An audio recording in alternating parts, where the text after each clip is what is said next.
Hi! Welcome back to my channel. ఈరోజు కథ 'పెళ్లి తర్వాత ప్రేమ' ఒకటో భాగాన్ని వినేద్దాం. అది పెళ్లి పందిరి.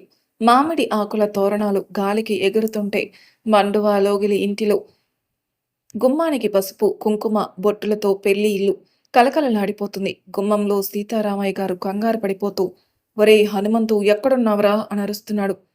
"వస్తున్నానయ్యా" అన్నాడు హనుమంతు.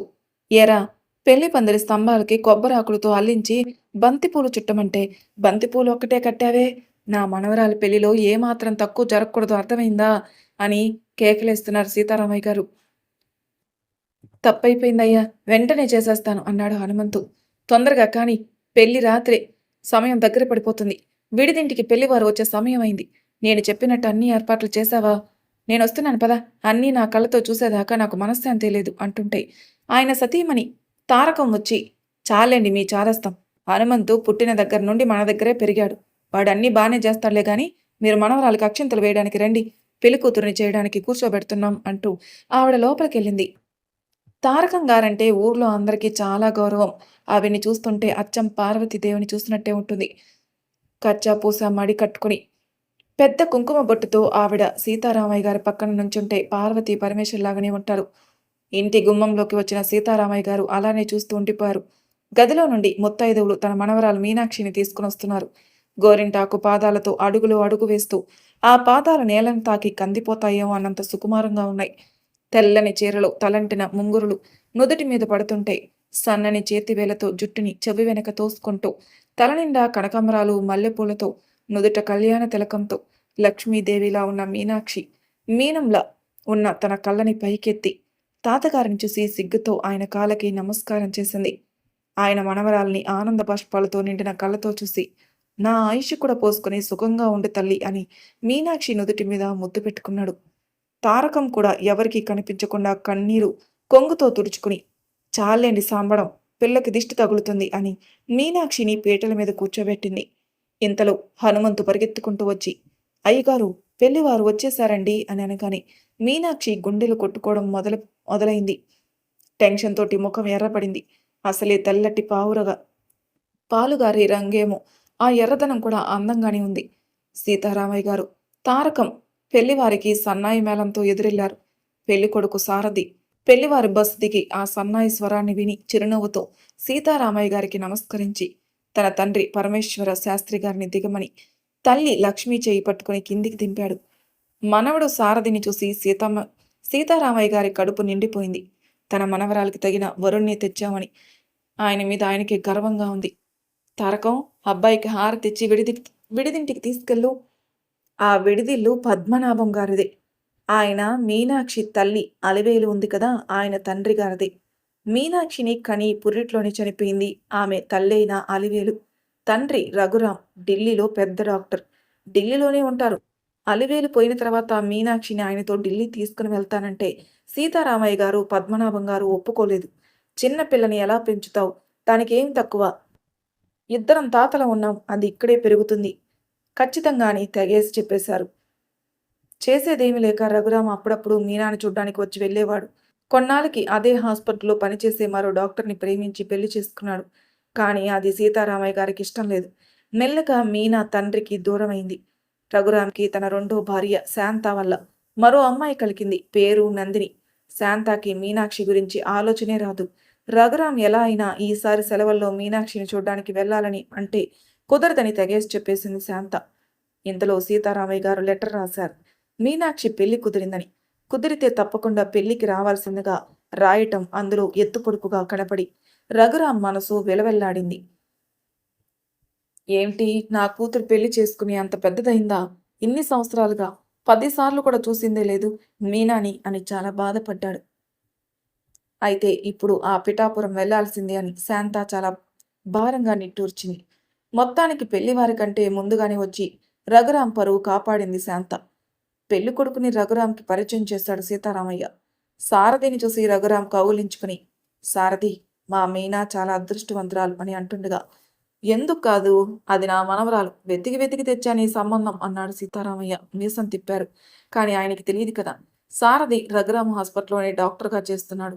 రఘురాం సారథిని బాగా గమనించి ఆయనకి అన్ని విధాల మంచి సంబంధం అని అనిపించాక సారథికి మీనా గురించి మొత్తం చెప్పి ఈ పెళ్లి చేసుకోమని, ఇంకా తనే ఈ సంబంధం చూసినట్టు ఎవరికీ చెప్పొద్దని చెప్పి పెళ్లి బ్రోకర్‌కి డబ్బులిచ్చి సీతారామయ్య గారికి ఈ సంబంధం పంపారు. కానీ ఆయన మాటలకి సారథి, రఘురాం చిన్నగా నవ్వుకున్నారు. పందిరి మల్లి మొక్క పక్కనే వేసిన మంచం దాని మీద పడుకొని మీనా తన గోరింటాకు చేతిని చూసుకుంటూ మురిసిపోతుంది. ముసిముసి నవ్వుల్లో పెళ్లి చూపులు గుర్తుకొచ్చాయి. మీనా అందమైన పసుపు రంగు చీర కట్టుకుని పొడుగాటి జడకి పూలు చుట్టుకుని తారకం పెట్టిన నగలన్నీ తీసి అలంకరిస్తే మీనాక్షి సందేహంగా చూస్తూ, మా అమ్మ ఇలా నగలన్నీ వేసుకుంటే నవ్వుతారేమోని, ఎంత సింపుల్గా ఉంటే అంత బాగుంటుంది. ఇప్పుడు ఎవ్వరూ ఇలా వేసుకోవటం లేదు మా అమ్మ అంది. నీ మొఖం నీకేం తెలుసే? మా రోజుల్లో నేను మా పెళ్లి చూపులకి ఇలా నగలన్నీ యేసుకుని ఎళ్తే, మీ తాతగారు ఒక్క గెంతు గెంతి నన్ను పెళ్లి చేసుకున్నారు తెలుసా? అంది సిగ్గుపడుతూ తారకం. నువ్వే చెప్పావుగా మీ రోజుల్లో అని. మరి ఇవి మా రోజులు కదా! ప్లీజ్ మా అమ్మ అని బుంగమూతి పెట్టి అడిగిన తారకం ఒప్పుకోక అలిగినట్టు ముఖం పెట్టి, అవునులే పెద్దదానివయిపోయావు. మా మాట ఎందుకు వింటావు అని ఏడుపు ముఖం పెట్టగానే మీనా వెంటనే, వద్దు తారకాంబ మొదలుపెట్టకు. నేను నువ్వు ఎలా రెడీ అవ్వమంటే అలాగే రెడీ అవుతాను. హ్యాపీయేనా అంటూ టకామని చుట్టేసింది చేతులతో. మా బంగారం తల్లి అని 2 చేతులతో దిష్టి తీసినట్టు వేలు టిక్ టిక్ మని అనిపించి విరిచింది. ఇంతలో పెళ్లివారు వచ్చేశారు. ఇక కాని అని సీతారామయ్య గారు చెప్పగా టీ కప్పులతో మీనాని తీసుకునొచ్చింది తారకం. పసుపు రంగు చీరలో దేవకన్యలా ఉన్న మీనాను చూసి మతిపోయింది సారథికి. మెల్లగా కప్పులు అందరికీ ఇస్తూ సారథికి కూడా ఇచ్చింది. సారథి కప్పు తీసుకోవడం మర్చిపోయి అలాగే మీనా వైపే చూస్తూ ఉండిపోయాడు. అప్పుడు సారథి ఫ్రెండ్ రవి ఒక్కసారిగా దగ్గి సారథిని లోకంలోకి తెచ్చాడు. వెంటనే సారథి కప్పు తీసుకుని మీరు కూడా తీసుకోండి అన్నాడు. అందరూ వెంటనే నవ్వేశారు. కానీ మీనా సారథి వైపు అస్సలు చూడలేదు. ఎంతో ప్రయత్నించింది కన్నులెత్తి సారథిని చూడాలని. కానీ సిగ్గు కన్నులని చాలా సులభంగా గెలిచేసింది. సరేనండి, పిల్లలు ఏమైనా మాట్లాడుకుంటారేమో, అలా మనం పొలం చూపించరా అమ్మా అన్నారు సీతారామయ్య గారు. అలాగే అని ఇద్దరు కలిసి పొలానికి వెళ్లారు. సారథి మీనానే గమనిస్తూ ఆమెలోని సుకుమారాన్ని, ఆమె అంతాన్ని చూస్తూ ఆమె పాదాల వైపే చూస్తూ నడుస్తున్నాడు. అది గమనించిన మీనా, నా కాళ్ళెందుకు అలా చూస్తున్నారు అని అడిగింది మెల్లగా గొంతు కూడ తీసుకుని. సారథి నవ్వి, నీ పాదాలు చూస్తుంటే అవే చూడాలని ఉంది. నువ్వు టీ కప్పిస్తుంటే నీ కళ్ళు చూస్తూ ఉండాలనిపించింది. మీనా సిగ్గుతో చిరునవ్వు నవ్వుతుంటే, ఇప్పుడు నీ పాదాలే చూడాలనుంది. మీరలా చూస్తున్నారు కనుకే నేను మిమ్మల్ని చూడలేకపోతున్నాను అంది సిగ్గుపడుతూ. ఓ, ఐఎమ్ వెరీ సారీ. నాకు మిమ్మల్ని ఇబ్బంది పెట్టాలని నా ఉద్దేశం కాదు. సరే అయితే నేను నా కళ్ళు మూసుకొని కాసేపు ఉంటాను. మీరు నన్ను చూడండి అని కళ్ళు మూసుకున్నాడు సారథి. మీనా సారథిని చూసింది. చాలా పొడుగ్గా ఉన్నాడు. మీసం కూడా చాలా బాగుంది. హెయిర్ స్టైల్ కూడా చాలా బాగా సూట్ అయింది. మొత్తానికి నాకు ఆయన్ని చూడంగానే మనసు తుల్లి పడుతుంది. నాకు ఆయన చాలా నచ్చారని మనసులో అనుకుంటూ ఉండగా, మీనా గారు నేను కళ్ళు తెరవచ్చా అని అడిగాడు సారథి. హా అంది మీనా. మీరలా చెరువు గట్టు మీద కూర్చుంటారా అని అడిగింది మీనా. ష్యూర్ అన్నాడు. మీ గురించి ఏమైనా చెప్పండి అని అడిగాడు సారథి. ఏముందండి, నార్మల్ లైఫ్. చాలా చదివేద్దాం అనుకున్నాను కానీ మా ఊర్లో డిగ్రీ కాలేజ్ మాత్రమే ఉంది. నాకు మా నాన్నగారిలా డాక్టర్ అవ్వాలని ఉండేది, కానీ కుదరలేదు. మా మామ నన్ను దూరంగా ఉంచి చదివించలేము అని ఏడ్చేది. వాళ్ళకి నేనే పంచప్రాణాలు. సో బీఎస్సీ కంప్యూటర్స్ చేశా. అలాగా, మీరు ఎప్పుడు ఇలాగే డ్రెస్ చేసుకుంటారా? మీనాకి నవ్వొచ్చింది. నవ్వుతూ, మీకు నచ్చలేదా అని అడిగింది. అలా కాదు, నేను ఢిల్లీలో ఎక్కువ ప్యాంట్ షర్ట్ టాప్ లెగ్గింగ్ ఈ స్టైల్స్ చూడడం అలవాటై ఇది కొత్తగా బాగుంది. ఇన్ఫ్యాక్ట్ నాకు బాగా నచ్చింది. మీనా ముసిముసి నవ్వులు నవ్వుకోసాగింది. పక్కన గట్టిగా నవ్వులు వినిపించి ఈ ప్రపంచంలోకి వచ్చింది మీనా. మీనా ఫ్రెండ్స్ మీనా నవ్వులను చూసి ఆట పట్టిస్తున్నారు. మీనా బొంగుమూతి పెట్టింది. ఇంతలో తారకం వచ్చి, అమ్మా నా బంగారు తల్లి, మంగళ స్నానం చేయించాలి రా తల్లి అని ఎంతో ప్రేమగా మనవరాల్ని తీసుకెళ్ళింది. మంగళ వాయిద్యాలు మిన్నంటాయి. సీతారామయ్య గారు వచ్చిన వారిని స్వాగతిస్తున్నారు. మీనా గౌరీ పూజ చేస్తుంది. కానీ తన చూపులన్నీ తండ్రి మీదే ఉన్నాయి. నేను పెళ్లి చేసుకుని వెళ్ళిపోతే మా నాన్నగారిని మళ్ళీ చూస్తానా అని మనసులో మదన బాధ. సారథికి దగ్గరవుతానా అని ఆనందం. ముసలి వయసులో తాతగారిని మా అమ్మని వదిలి వెళ్లారని ఆందోళన. ఏమీ అర్థం కాని స్థితిలో చేతులు వణుకుతుంటే చేతిలో కొబ్బరికాయ జారుతుండగా రఘురాం మీనా చేతుల్ని సుతిమెత్తగా పట్టుకుని ఆమె కళ్ళల్లోకి ప్రేమగా చూస్తూ, నీకు నేనున్నాను అనే భరోసా కలిగి చేస్తుంటే తండ్రి స్పర్శలో తనలోని చిన్నపిల్ల బయటకొచ్చి నాన్న అని ఆయన గుండెలపై తలవాల్చి ఏడవసాగింది. రఘురాం మీనా కళ్ళు తుడుస్తూ, చిచి, చిన్నపిల్లలా మా మీనా ఏడుస్తుందేంటి? మీనా తల్లి, నిన్నిన్ని రోజులు చాలా బాధ పెట్టాను. నీకు దూరంగా ఉండి నేను చాలా నలిగిపోయాను. ఇక చాలు, ఈ రోజు కోసం తపస్సు చేశాను.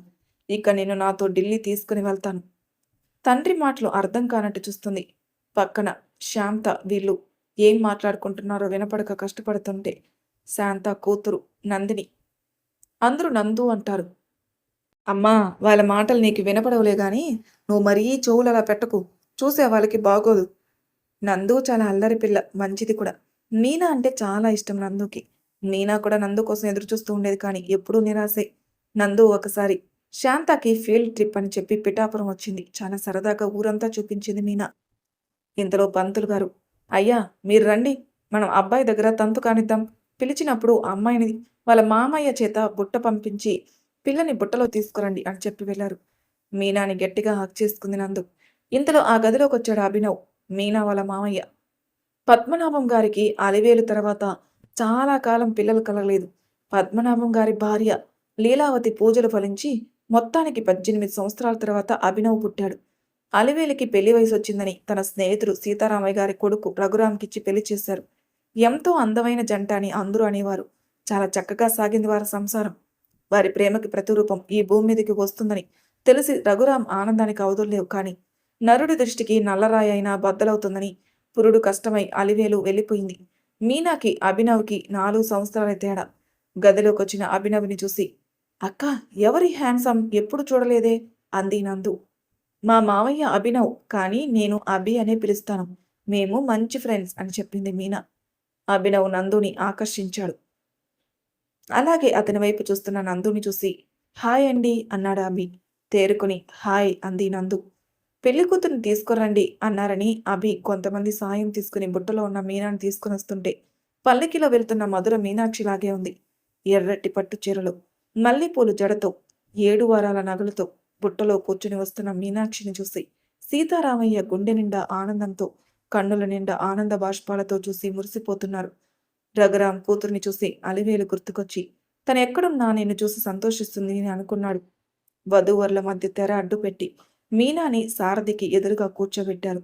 మీనా గుండెలో అదురుతుండగా రఘురాం మీనా చేతుల్ని సారథి చేతుల్లో ఉంచి కన్యాదానం చేశాడు. ఇద్దరు శుభముహూర్తాన జీలకర్ర బెల్లం మార్చుకున్నాక తెర తొలగించారు.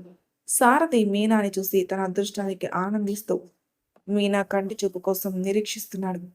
అక్క చూడు, బావగారి వైపు అని మీనా వెనకాల కూర్చుని అల్లరి చేస్తుంది నందు.